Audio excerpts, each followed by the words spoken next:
প্রিয় শিক্ষার্থীবৃন্দ, অনেকদিন হলো তোমাদের সাথে আমার শ্রেণীকক্ষে সাক্ষাৎ নেই, তাই অনলাইন ক্লাসের মাধ্যমে তোমাদের সাথে আমি যোগাযোগ করছি। আশা করি তোমরা এই অনলাইন ক্লাসটি উপভোগ করবে। কাজেই আজকে আমরা ভয়েস নিয়ে আলোচনা করব। তোমরা খাতা কলম নিয়ে বসবে এবং নিয়মাবলী লিখে নিবে। বোর্ডের দিকে তাকাও। ভয়েস শব্দের অর্থ হচ্ছে বাচ্য। প্রথমে ভয়েসের সংজ্ঞা: সাবজেক্ট যখন নিজেই কাজ করে অথবা সাবজেক্ট যখন অবজেক্টের মাধ্যমে কাজ করায়, সাবজেক্ট এবং অবজেক্টের এই কাজ করার রীতি পদ্ধতিকে ভয়েস বলে। কাজেই ভয়েস কয় প্রকার? ভয়েস এখানে আমরা দেখাচ্ছি দুই প্রকার, অ্যাক্টিভ ভয়েস এবং প্যাসিভ ভয়েস। ভয়েস দুই প্রকার, অ্যাক্টিভ ভয়েস কর্তৃবাচ্য এবং প্যাসিভ ভয়েস কর্মবাচ্য। এখন অ্যাক্টিভ ভয়েস এবং প্যাসিভ ভয়েস কাকে বলে দেখে নাও। যে সেন্টেন্সের সাবজেক্ট নিজেই কাজ সম্পূর্ণ করে, সাবজেক্টের এই কাজ করার পদ্ধতিকে অ্যাক্টিভ ভয়েস বলে।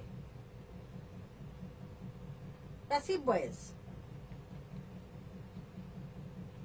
সেন্টেন্সে অবজেক্টের মাধ্যমে কাজ সম্পূর্ণ করার পদ্ধতিকে প্যাসিভ ভয়েস বলে। এখন কিভাবে আমরা অবজেক্ট চিনব? প্রথমে আমাদেরকে অবজেক্ট চিনতে হবে। অবজেক্ট না চিনলে কখনোই ভয়েস পরিবর্তন করা যাবে না। তাহলে যে ভার্বের অবজেক্ট নেই সেই ভার্বের ভয়েস পরিবর্তন হয় না। বিশেষ করে ট্রানজিটিভ ভার্বের ভয়েস হয়, ইনট্রানজিটিভ ভার্বের ভয়েস হয় না। কারণ ট্রানজিটিভ ভার্ব সবসময় অবজেক্টের উপরে নির্ভর করে, কিন্তু ইনট্রানজিটিভ ভার্ব কখনোই অবজেক্টের উপরে নির্ভর করে না। কাজেই ইনট্রানজিটিভ ভার্বের ভয়েস। তাহলে যে ভার্বের অবজেক্ট নেই সেই ভার্বের ভয়েস পরিবর্তন হয় না। ভার্বকে হট বা হু যোগে প্রশ্ন করলে যে উত্তর পাওয়া যায় তাই হচ্ছে অবজেক্ট। আবার খেয়াল করো তোমরা, ভার্বকে হট বা হু দ্বারা প্রশ্ন করলে যে উত্তর পাওয়া যায় তাই হচ্ছে অবজেক্ট। তাহলে দেখো, যেমন আই ইট রাইস, আমি ভাত খাই। এখানে I subject, eat verb, rice object. এখন এটা যদি আমরা প্যাসিভ করি তাহলে কিন্তু রাইস, যেহেতু প্রেজেন্ট ইনডেফিনিট টেন্স, তার সাহায্যকারী ভার্ব হচ্ছে ইজ।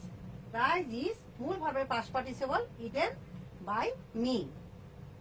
হি লাভস মি, এখানে হি সাবজেক্ট, লাভস মূল ভার্ব, মি অবজেক্ট। তাহলে দেখো, আমরা এখানে সাবজেক্ট এবং অবজেক্ট দেখানো হয়েছে, তোমরা খাতায় তুলে নাও। সাবজেক্ট আই, তার অবজেক্ট হচ্ছে me. You, your subject object দুটাই এক। He, him, she, her. এখানে সাবজেক্ট অবজেক্ট দেখানো হয়েছে, তোমরা খাতায় তুলে নাও। শি, হার, শিমু, শিমু নাউনের পরিবর্তন হবে না। উই, তার অবজেক্ট হবে আজ। দে, তার অবজেক্ট হবে them.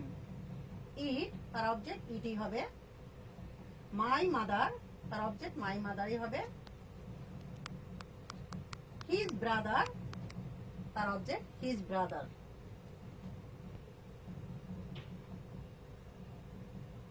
His brother, his brother.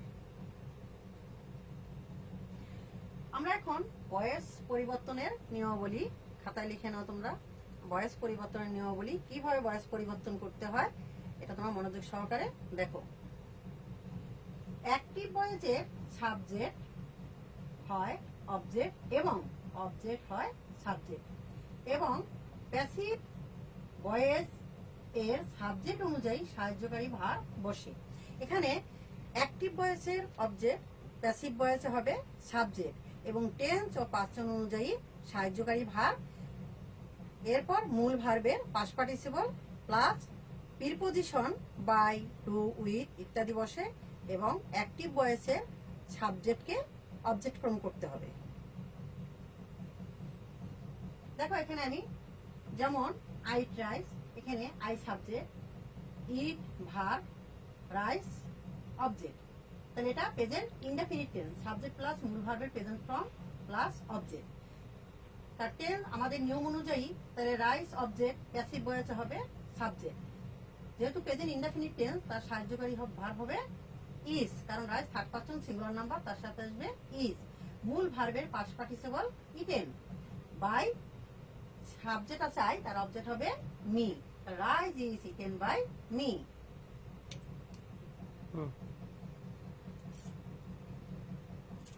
Passive ভয়েসে টেন্স সর্বদাই অ্যাক্সিলারি ভার্ব বসে। টেন্স অনুযায়ী, পার্সন ও টেন্স অনুযায়ী অ্যাক্সিলারি ভার্ব বসে, মানে সাহায্যকারী ভার্ব বসে। I am writing a letter,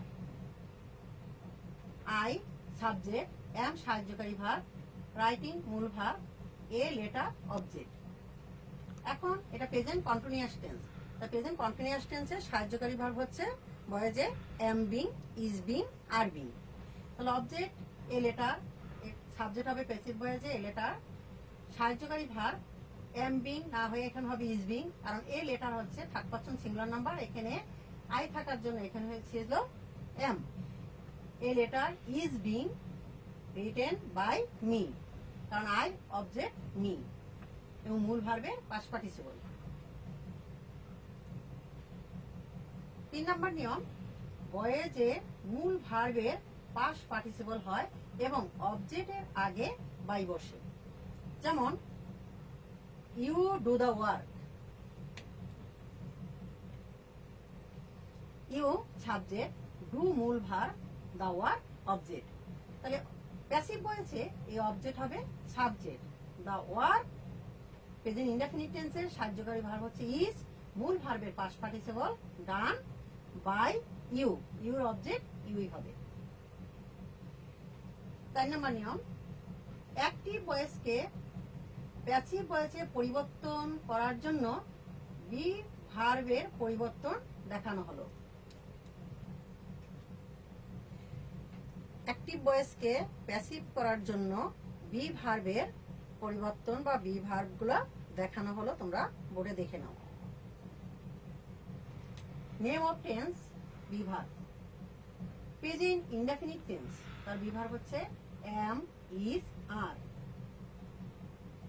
present continuous tense, তার বি ভার্ব হচ্ছে am being, is being, are being.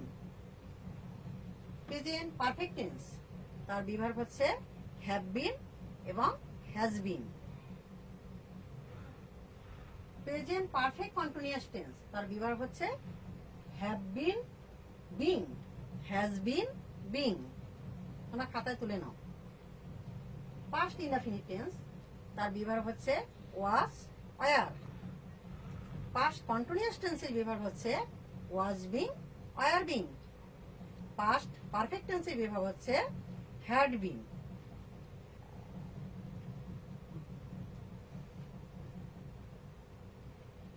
Past perfect continuous টেন্সের বি ভার্ব হচ্ছে হ্যাড বিন বিং। এরপর ফিউচার ইনডেফিনিট টেন্সের বি ভার্ব হচ্ছে shall be, will be. Future continuous টেন্সের B verb হচ্ছে shall be being, will be being. Future perfect টেন্সের B verb হচ্ছে shall have been, will have been. Future perfect continuous টেন্সের B verb হচ্ছে shall have been being, will have been being. কাজেই আমরা এই পর্যন্তই আজকে বয়স সম্পর্কে এখানে আলোচনা করলাম, এবং আগামী ক্লাসে আমরা আবার ইম্পারেটিভ সেন্টেন্স এবং ইন্টারগেটিভ সেন্টেন্স, এই দুইটি সেন্টেন্স নিয়ে আবার আলোচনা করব। আজকে আলোচনা করলাম, কারণ বয়স পরিবর্তন করতে হলে আমাদেরকে টেন্স, ভার্ব এবং পার্সন এই সম্পর্কে আমাদের ধারণা থাকতে হবে। এগুলো গত ক্লাসগুলোতে আমি তোমাদের শিখিয়েছি ক্লাসরুমে। আর ভয়েস করতে হলে তোমাদের ভার্ব এবং টেন্স ভালো করে জানতে হবে। টেন্স যদি আমরা ভালো করে না জানি তাহলে কিন্তু ভয়েস পরিবর্তন করতে পারবো না। কাজে টেন্সগুলো ভালো করে ধরতে হবে এবং টেন্স অনুযায়ী আমাদেরকে বি ভার্ব মানে সাহায্যকারী ভার্ব নিতে হবে। অ্যাক্টিভ ভয়েসকে প্যাসিভ করতে হলে অ্যাক্টিভ ভয়েসের অবজেক্ট চিনতে হবে। আমি তোমাদের একটু আগে অবজেক্ট সম্পর্কে বুঝিয়েছি। অবজেক্ট প্যাসিভ ভয়েসে হবে সাবজেক্ট এবং টেন্স অনুযায়ী তোমাদেরকে সাহায্যকারী ভার্ব নিতে হবে। তারপরে মূল ভার্বের পাস্ট পার্টিসিপল হবে, তারপর প্রিপজিশন বাই, উইথ, টু ইত্যাদি বসে তারপর অ্যাক্টিভ ভয়েসের সাবজেক্টকে অবজেক্ট করতে হয়। কারণ অবজেক্টগুলো তোমাদেরকে বোর্ডে আমি দেখিয়ে দিয়েছি, তোমরা বারবার এগুলি প্র্যাকটিস করবে এবং এক্সারসাইজগুলো বাড়ির কাজ করবে। এবং আগামী ক্লাসে আমি ইম্পারেটিভ সেন্টেন্স এবং ইন্টারগেটিভ সেন্টেন্স নিয়ে তোমাদের সাথে আলোচনা করব। কাজেই তোমরা সকলে সুরক্ষিত থাকবে, স্বাস্থ্য বিধি মেনে চলবে, বারবার হাত ধোবে এবং বাইরে আসলে তোমরা সবাই মাস্ক ব্যবহার করবে এবং লেখাপড়ায় মনোযোগী হবে। আর তোমাদের কিছু জানতে হলে যদি কোনো কিছু বুঝতে অসুবিধা হয় আমাকে তোমরা জানাবে, আমি আবার তোমাদের অনলাইন ক্লাসে সেগুলি বুঝিয়ে দিব। ধন্যবাদ।